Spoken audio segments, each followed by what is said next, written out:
Donnie and Dolly. The team is supported by ableauctions.ca. Closing your business? We can help.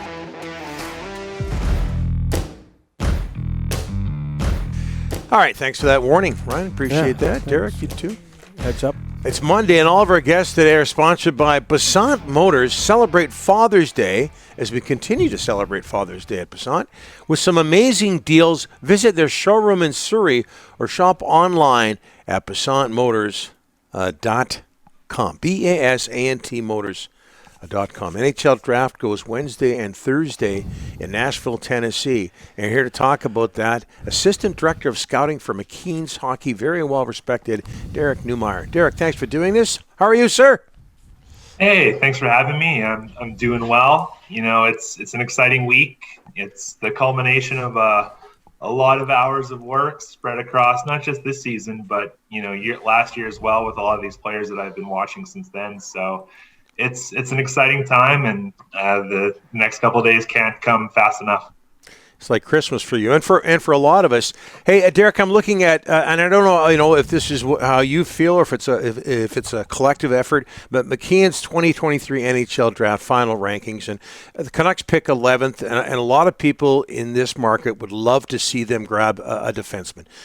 Best player available, sure, but if there's ever a positional need for the Canucks, it's young defensemen. Your group has Dimitri Simonov at number 9 ahead of every other defenseman that you'd expect to go in the first round. And he's 6'4", close to 200 pounds, which would fit the Rick Tocchet mold, what he likes to see in defensemen. What do you like about him? How come you have him that high? Yeah, it was a collective effort. Our Russian scouts like Simonov, and so did our crossover scouts, including myself. I watched him a lot on video this season. I started just on a hunch, looking at some of his stats, seeing that he was playing in the KHL. I went out of my way to watch him. And after watching him a little bit, I wanted to keep coming back to watch him more and more because there's so much upside to him and what he brings. And not only is he 6'4" and brings a physical element, but he's a magnificent skater. He's one of the best skaters in this entire draft class, which is rare for both a defenseman and someone who's 6'4". He's got just incredible shutdown potential. The way he's able to kill rushes, the way he's able to win board battles, to regain possession. I think there's a ton of upside to him as an elite shutdown defenseman, a guy who could play on your top pairing, top penalty killing duties, a guy you could match up against the best players in other teams. And there's probably a lot of offensive upside that hasn't quite shown itself yet. He's got offensive tools. He skates well. He handles the puck well. He's got a big shot from the blue line. The point totals aren't there yet, but when you look at what he's good at now, how he plays, and just kind of where he is in his development curve, I think it's pretty reasonable to project the offense to come for him as well into the future as he develops and grows into his body a little bit more. Another defenseman that this market has talked a lot about as far as somebody the Canucks might be interested is Tom Vlander. But again, your group going against the grain here. You have him ranked 23rd. What can you tell us about the young Swede? He has certainly been a riser in the back half of the season. It was really spurred by a strong U18 performance with Sweden, where he was just as good, if not better, than Axel Sandin Pellikka, who was his teammate and has often been considered the better of the two defensemen throughout the season. I would say that gap has closed quite a lot. Even though we have Vlander lower at 23rd, like you guys said, he could go a lot higher, and we wouldn't be surprised about that. It really is a deep class, and there's a lot of players who are very, very close in terms of long-term upside and potential. And it does come down a little bit to what you're looking for and what you prefer. I mean, I wouldn't be surprised if Vlander went ahead of Sandin Pellikka or even ahead of, Simonov, if a team wanted someone who could really skate well, move the puck well. Vlander, with everything, how he plays, it's all based through his feet. So he generates offense with his feet. He defends with his feet. But he's also very, very smart with how he handles the puck and how he positions himself. So, yeah, I think he'd be a smart fit for the Canucks where they're picking. You can make the argument that even though we have him at 23rd, he might end up being the best player available at 11 because it is that close from 10 into the 20s. but he also would certainly fill a need for the Canucks with what they have in their prospect pool now and what they need to add. Derek, a name that has popped up. You always love big guys up the middle. Nate Danielson. You got him at 13, Canucks at 11. They like this guy a ton. They got him ranked a little bit higher than most teams. They will, I've been told this morning, talk to him in Nashville as well, a little interview. What about Nate Danielson? What do you like about him and why the Canucks are so hot after him? There's a lot to like about Danielson, honestly. He really has flown under the radar a lot this season and last year as well. He's missed out on a lot of the big international events. He wasn't able to play at the Hlinka Gretzky Cup because Canada wasn't there the one year. He missed out on the U18s last year because Brandon made the playoffs only to get bounced after a few games. So people haven't had as much of an opportunity to get views on him, at least at the big events. And he's kind of been held back a little bit playing in Brandon because they're not a great team right now. They've been rebuilding a little bit. But the long-term upside is really high with him. He's a great skater. He moves around the ice incredibly well with minimal effort. It almost looks like he's not even trying sometimes because he just moves so easily, but he'll cover so much distance. You know, his ability to beat defenders on the forecheck, the ability to beat them wide on the rush. Like, he opens up so much ice for himself and his teammates with his mobility. But he's also got some reach to him. He's got some strength. He can make plays with the puck. He's a good defensive player. He's very well-rounded.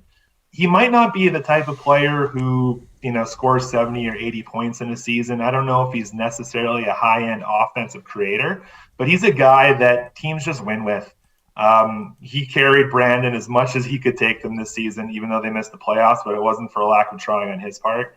So I see a player with, top six upside, probably more of a second-line center than a first-line center, but a second-line center who can handle tough matchups, who can, play on the penalty kill, who can defend a lead late in games, and just a guy who could easily play 1,000 games in the NHL if he stays healthy, because he just brings so much to the table, and he brings so much value up and down the lineup. A massive winger is a kid from Nanaimo, former Victoria Grizzly, Matthew Wood. I'm hearing anywhere from 10 to 15 for him. Talk about his year at the University of Connecticut, one of the youngest players in the NCAA this year, Derek. I mean, this guy, he's got the size and the skill. Yeah, he had a really incredible season, all things considered. I mean, you have to go back to Jonathan Toews at, I believe it was University of North Dakota, to find a 17-year-old who played his full season in the NCAA, but also contributed that much offensively. He had a great season when you consider just the circumstances of it.